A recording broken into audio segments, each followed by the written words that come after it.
There are 70 million people in this country with chronic pain, but many of them don't have to be. Recent studies show that some forms of chronic pain are not actually due to physical problems in the body, but rather learned neural pathways in the brain. Neural pathways are made up of thousands of brain cells that are organized for a specific purpose. They help us learn new behaviors and activities.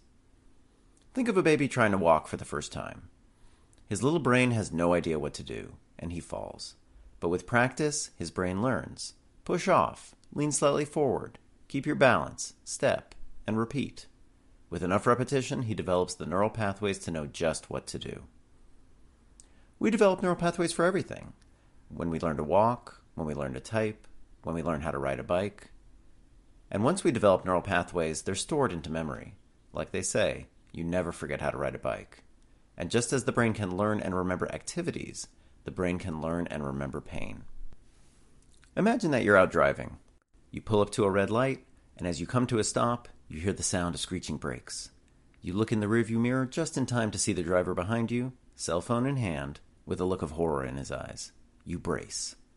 At the moment of impact, your head jerks back, and you feel a sharp twinge in your neck. The next morning, you wake up with neck pain and stiffness. You've suffered a whiplash injury. For most people, after 4 to 6 weeks, the injury heals and the pain goes away. But for some of us, even though the body has recovered, the pain continues. So how do we explain the persistence of pain even after an injury has healed? This brings us back to neural pathways.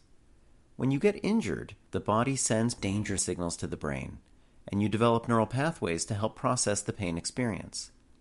But even after the injury heals, these neural pathways remain and can generate pain.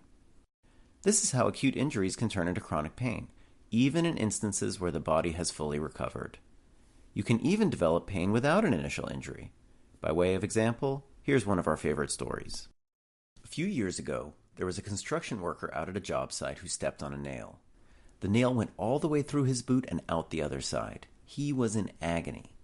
An ambulance rushed him to the hospital. The doctors rushed him to the ER. They pried the boot off, but the nail had gone right in between his toes. Didn't even cause a scratch. When the brain perceives physical damage to the body, it can generate pain, even in the absence of an actual injury. This is actually more common than you might think. A group of researchers in Germany conducted a placebo car crash study.